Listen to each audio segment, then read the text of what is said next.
নতুন আরেকটি ছোট গল্পে আপনাদের সবাইকে স্বাগতম জানাই। আমাদের আজকের গল্পের নাম সুবর্ণা শারমিন নিশির লেখা উল্টো চিত্র। চলুন শুরু করা যাক আমাদের আজকের গল্প। সন্ধেবেলায় বড় আপুর শ্বশুরবাড়ি থেকে তার শাশুড়ি আর একমাত্র দেবর ইকবাল ভাই মিষ্টি হাতে উপস্থিত। আমরা সবাই একটু অবাকই হলাম। আপুর বিয়ে হয়েছে প্রায় 7 বছর। ভাইয়া একজন ইঞ্জিনিয়ার। আমার আপু দেখতে শুনতে বেশ সুন্দর। ইন্টারমিডিয়েট পাশ করার পর আপুর বিয়ে হয়ে গেল। তারপর আর পড়াশোনা হয়নি। ওদের 2 সন্তান, বলা চলে সুখী পরিবার। তবে খুব স্বাভাবিকভাবে বাঙালি পরিবারগুলোতে বউ শাশুড়ির মধ্যে একটু ভেদাভেদ থাকেই। এই পরিবার তার ব্যতিক্রম নয়। প্রথম আপু কেঁদে কেঁদে ফোনের নালিশ জানাতো আম্মুকে, কিন্তু আম্মু ওকে অনেক বুঝিয়েছে। তারপর থেকে আমার বোনটা চুপ হয়ে গেছে। অবশ্য আমার দুলাভাই মানুষটা খারাপ না। তো মিষ্টি দেখে আমরা সবাই অবাক হলাম, কারণ সেই বিয়ের কথা চলাকালীন সময় যে মিষ্টি এসেছিল, এরপর ওদের বাড়ি থেকে আর কখনো কোনো মিষ্টি আসেনি। এক যদি ভাইয়া আসে, মানে আমার দুলাভাই আসে, তাহলে মিষ্টি নিয়ে আসে বা অন্য কোনো কিছু নিয়ে হাতে আসে। যাই হোক, আম্মু তড়িঘড়ি করে খাবারের আয়োজন করতে লাগলো। সন্ধ্যাবেলা যেহেতু এসেছেন, আব্বু আম্মুর ইচ্ছা ওনাদেরকে ডিনার শেষে যেতে বলবেন। কিন্তু আন্টি, মানে আমার বোনের শাশুড়ি সুন্দর করে বললেন ওনারা ডিনার করবেন না, শুধু চা হলে চলবে। ওনারা কিছু কথা বলতে চান আসলে। বাবা মা পরস্পরের দিকে তাকালেন, কারণ তারা খুব ভালো করে জানেন বড় আপুর সাথে তার শাশুড়ি কখনোই ন্যায় বিচার করে না। কিন্তু মিষ্টি নিয়ে নিশ্চয় কেউ কেউ কটু কথা বলতে আসে না। আমার একটু বিরক্ত লাগছিল, কারণ কিছুক্ষণ আগে ডিউটি শেষ করে বাড়িতে ফিরেছি, এখনো ফ্রেশ হতে পারিনি। আমি MBBS কমপ্লিট করে ইন্টার্নশিপ করছি, কিন্তু কিছু করার নেই। উঠে চলে যাওয়াটা অশোভন দেখায়।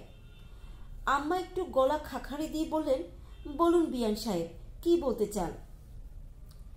আমার ছোট ছেলে ইকবালকে তো আপনারা ভালো করেই চেনেন। আপনার মেয়েটিও খুব লক্ষ্মী।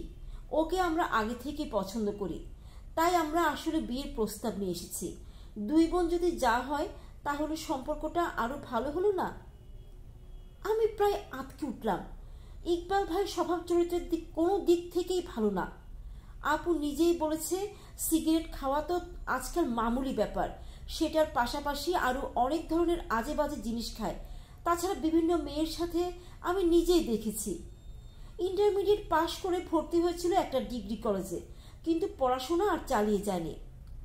আব্বা রেগে গিয়ে কিছু বলতে যাচ্ছিলেন, ঠিক এমন সময় মা আটকে দিলেন। আচ্ছা বিয়ান সাহেব, আমরা একটু চিন্তা ভাবনা করে দেখি। আমি আসলে বুঝলাম না এখানে চিন্তা ভাবনা করার কি আছে। মেয়ে আমাদের দেখা, আপনারাও আমাদেরকে দেখেছেন।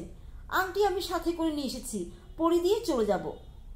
না না, আসলে ব্যাপারটা হচ্ছে কি, ওর চাচা ফুপুরা আছে, সবার সাথে একটু আলোচনা করতে হবে। এবার আন্টির আসল রূপ বেরিয়ে এলো। করুন, আলোচনা করুন, কিন্তু আমার মনে হয় না কোনো লাভ হবে। আপনাদের উত্তরটা হ্যাঁ হওয়া চাই।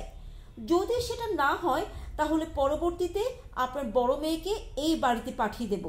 আজ উঠি, সময় করে আলোচনা করে অবশ্যই জানাবেন। ইকবাল ভাই একটু ঝাঁঝের স্বরে বললেন, তোমার কি ইচ্ছা ফাইজা? আমি উত্তর দিলাম না। আম্মা আমতা আমতা করে বলতে লাগলেন, দেখেন, আমার মেয়েটি MBBS কমপ্লিট করেছে, আর আপনার ছেলে ইন্টারমিডিয়েট পাস। সে তো ডিগ্রিতে ভর্তি হয়েছিল, শুধু পড়াশোনা আর করেনি। যদি অন্তত ডিগ্রিটা পাশ করতো, তাহলে আমরা অবশ্যই চিন্তা করতাম। আরে রাখেন আন্টি, ফাজলামো কথাবার্তা কম বলেন। আমার ভাই নিজে ইঞ্জিনিয়ার হয়ে আপনার ইন্টারমিডিয়েট পাস মেয়েকে বিয়ে করেনি? কই, তখন তো এত চিন্তা করেননি। বরং মেয়েকে পার করে বেঁচেছেন। গেলাম আমরা। আম্মা চলো, ইকবাল ভাই বললেন। আব্বা আম্মা মাথায় হাত দিয়ে বসে পড়লেন। আমিও নিজের রুমে ফিরে এলাম। আজকের সকালটা একটু কেমন যেন। দ্রুত নাস্তা করে নিলাম। আজকে মর্নিং ডিউটি। মাঝখানে আপা জিজ্ঞেস করলেন, কিরে মা, রাতে ঘুমাসনি? না বাবা, সব ঠিক আছে।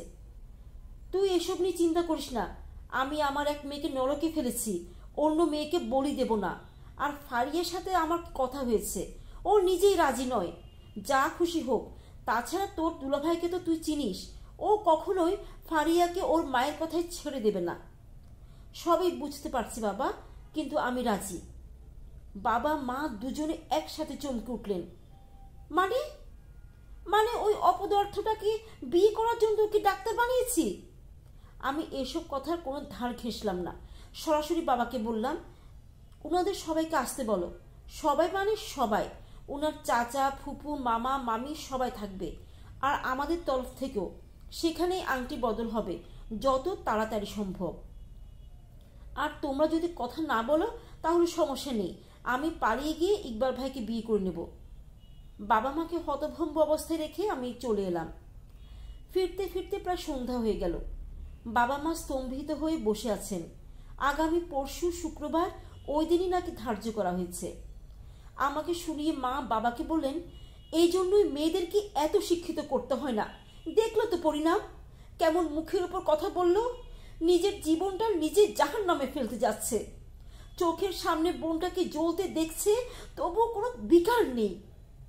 আমি কানে তুললাম না, যেহেতু পরশুদিন খুব নিকটে, তাই সুন্দর একটা ড্রেস খুঁজতে লাগলাম। সন্ধ্যাবেলায় সব গেস্ট এসে উপস্থিত। মা কোনো কিছুই রান্না করেনি, সব বাইরের খাবার। আমি বুঝতে পারছি মায়ের এসব কোনো কিছুতেই মন নেই। এক ফাঁকে বড় আপু রুমে এসে আমাকে বললেন, তোর বুদ্ধিশক্তি কি লোপ পেয়েছে ফাইজা? কি করছিস এসব? তোর দুলাভাই নিজেই তো রাজি না। কিন্তু তোমার শ্বশুর শাশুড়ি দেবর সবাই তো রাজি, তাই না? আমি তো আর দুলাভাইকে নিয়ে সংসার করব না। আপু প্রায় ছিটকে বের হয়ে গেলেন। ড্রয়িং রুমে তখন প্রায় 30 জনের মতো লোক, একদম গাদাগাদি অবস্থা। সবাই সবার মতো কথা বলছে। আমি গিয়ে উপস্থিত হতেই সবার মধ্যে গুঞ্জন একটু কমলো। আমি সরাসরি ইকবাল ভাইয়ের পাশে গিয়ে বসলাম। সবাই একটু নড়ে চড়ে বসলো। আংটি পরানোর আগ মুহূর্তে আমি গলা খাঁখারি দিয়ে বললাম, আমার কিছু কথা বলার আছে। উপস্থিত সকলের চোখ তখন আমার দিকে। আমি ইকবাল আর তার মায়ের দিকে সরাসরি তাকিয়ে বললাম, আমরা এত বড় একটা কাজ করতে যাচ্ছি, তাই এর আগে সবকিছু পরিষ্কার করে নেওয়া ভালো। বলো, আন্টি বললেন। মোহরানা নিয়ে আমার কোনো সমস্যা নেই, চাইলে আপনারা 5,000 টাকাও ধরতে পারেন, আর না দিলে নাই। আলহামদুলিল্লাহ, আন্টির কণ্ঠে উচ্ছ্বাস। তবে খাট, আলমারি, sofa, TV, fridge, dining table দিতে হবে। আমি যেহেতু বাইক চালাই না, তাই একটা স্কুটি দিতে হবে। এই মেয়ে, তোমার কি মাথা নষ্ট? আন্টি প্রায় চিৎকার করে বললেন। আমার কথা শেষ হয়নি আন্টি, শুনুন। ইকবাল সাহেব, আমার বাড়িতে থেকে রান্না বান্না, ঘর গোছানো, কাপড় ধোয়া, বাবা মায়ের যত্ন নেওয়া, এইসব সব কিছু খুব সুনিপুণভাবে আপনাকে করতে হবে। যেহেতু সন্তান প্রসব করা আপনার পক্ষে সম্ভব না, তাই আমি আপনার হয়ে